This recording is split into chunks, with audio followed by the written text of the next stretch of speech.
Hello, I'm going to show you how the trombone spine saver fits on a student model trombone.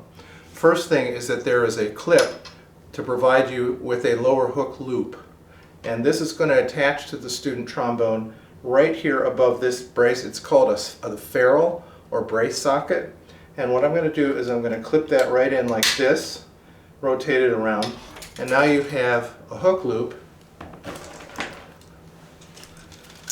which you're going to hook the stand into when we attach it to the stand. This is a kind of a prototype and it's been working really well. However, there is a more robust type of lower hook loop that I can show you in case you want to use this instead. So we're just going to take this off,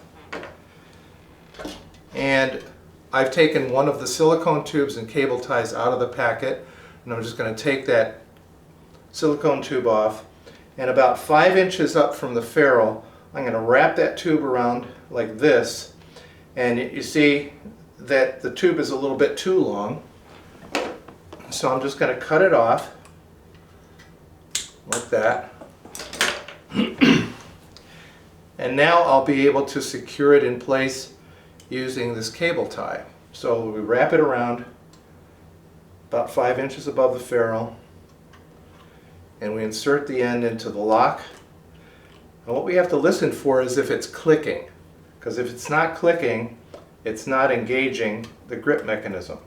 And so that is not clicking. So I'm going to show you how to reverse it. We simply flip it over and we stick it in the other direction, and you can hear it click. So now you don't want to close it any more than this. You want a loop that's open enough that you can make the second loop. So we take your second loop with silicone, and you're going to thread it through so they're two are interlocked, and let's see if it's clicking. Yes, it's clicking right away. Now this one, we can close that off right away because we want that loop to be done. Alright, now we align the lock part of the cable tie with this part that's going to close on it, because we don't want this cable lock to be in the way of your hook or your hand or anything else. Just kind of get it out of the way. So now we're going about 5 inches up, and we're going to pull this closed.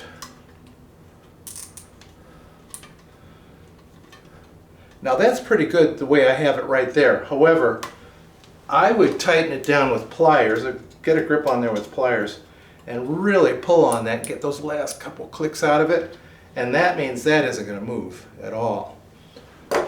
And then your hook is made of silicone tube and cable, which is indestructible. Next, you take your scissors, clip off the excess,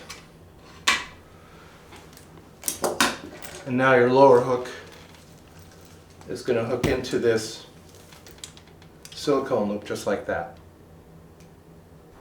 Now we're going to attach the trombone spine saver to the student line model.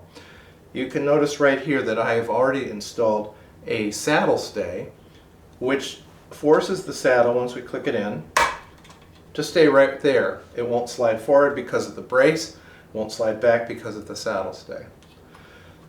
Alright, but first we want these sleeves to be loose. You don't want those tightened up at all. We want just to have them loose. And we're going to take the longer one, which we call the lower hook, and we're going to hook it into the loop. And then secondly, we're going to clip it into the stand with the saddle.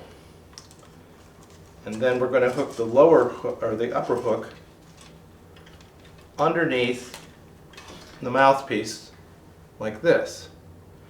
Now, when I pick it up off the stand, I'm going to grasp the trombone just like I normally do with my left hand, but I'm going to hold the stand like this so that I lift them both up and I place the bumper right here in the center of the chair.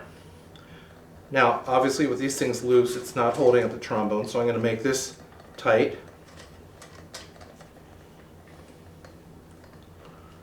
And I'm going to make this tight.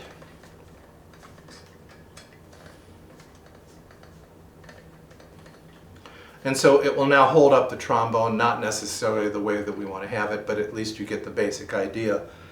Now that we're in playing position, we can practice, we can play in band, play in orchestra and that sort of thing, completely weightless with the trombone. At the end of the practice session, you're going to want to remove the stand. So I'd say lock your slide first. You can either put it on the gig stand or stand it on the floor in front of you. Either way, I'll put it over here. And what we're going to do first is just loosen this knob and loosen that knob so these are sliding free. That enables us to pop the hook off here, and we can pop the hook off here. And now with this we simply pull. And it's off in about 4 seconds. After you've removed the stand, you're going to want to transport it along with your trombone.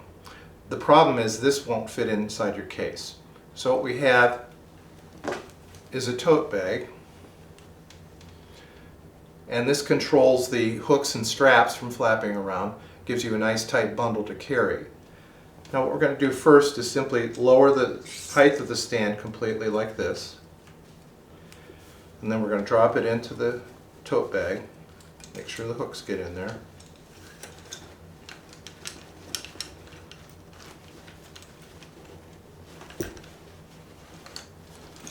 Drop it down in. And now you have a nice contained carrying case for your trombone spine saver.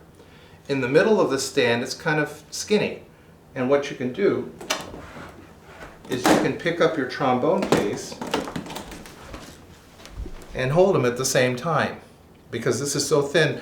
No matter, it's kind of a small hand, it doesn't matter. You find a nice skinny point and you can grab both of them at the same time, and then you're off to your next practice session.